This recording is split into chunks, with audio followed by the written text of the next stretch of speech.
If you're a student of prophecy, what I'm about to share is hopefully going to move you into doing just a little bit more work in the coming days. Check this out. High Court rules Tel Aviv stores can open Sabbath.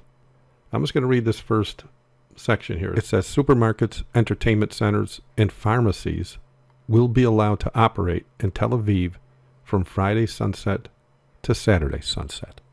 In other words, as expected, the Jews have bowed to the Roman ban of sin, just as students of prophecy declared they would for many years, because Christian prophecy will be fulfilled, no matter how many people think otherwise.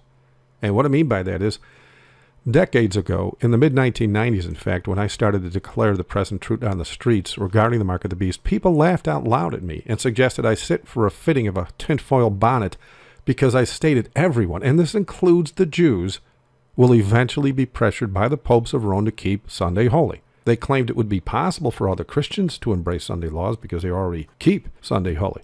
But they said that would never happen with the Jews. They also laughed when I said that when the Jews finally do agree with Rome on Sunday Sabbath, Rome will know they have the upper hand, and then they're going to go for the jugular of their theology and go after the original Sabbath day that they keep.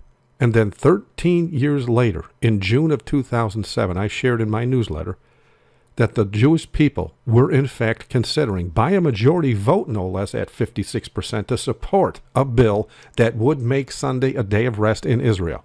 And even though we now saw the Jews actually considering such a law, the laughing continued. The basic reality in this is, as students of prophecy, we knew all along the Jews would do this because they denied Jesus as Messiah 2,000 years ago. Even though they claim otherwise, as do the Muslims, their God is not the God of the Bible. For if he was, they would never have even considered discussing a Sunday Sabbath in Jerusalem. But they don't believe the God of the Bible at all. They openly denied his son as their prophesied Messiah, and so they have no power behind their faith. Any threat to their well-being as a nation would be too much for them to bear. This is why Rome infiltrated and introduced a Sunday Sabbath to them. As I declared many years ago, when they finally go for that bill that uplifts the Roman Sabbath above the Sabbath of the Bible, they will become pawns in the hands of Rome. Well, they finally did pass that bill 6 years later on February 23, 2013.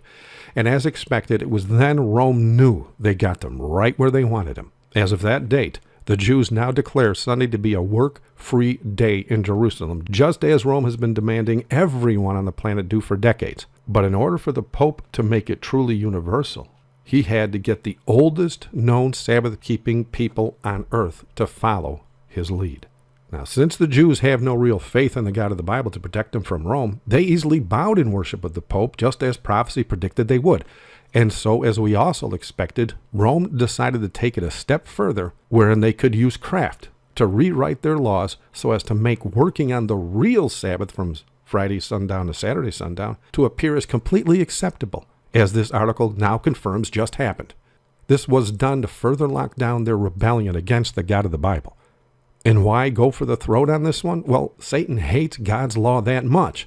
He knows all about the power behind the real remnant Christians of today, who not only declare Jesus Christ as Lord, but also declare his law is still valid throughout eternity.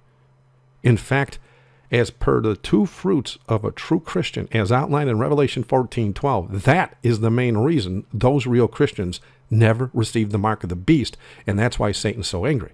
And what is the mark, you might ask? I'm going to let the Vatican itself, that's been pushing it for centuries, answer that one.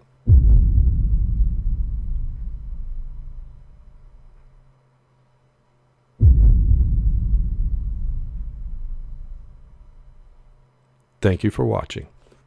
God bless.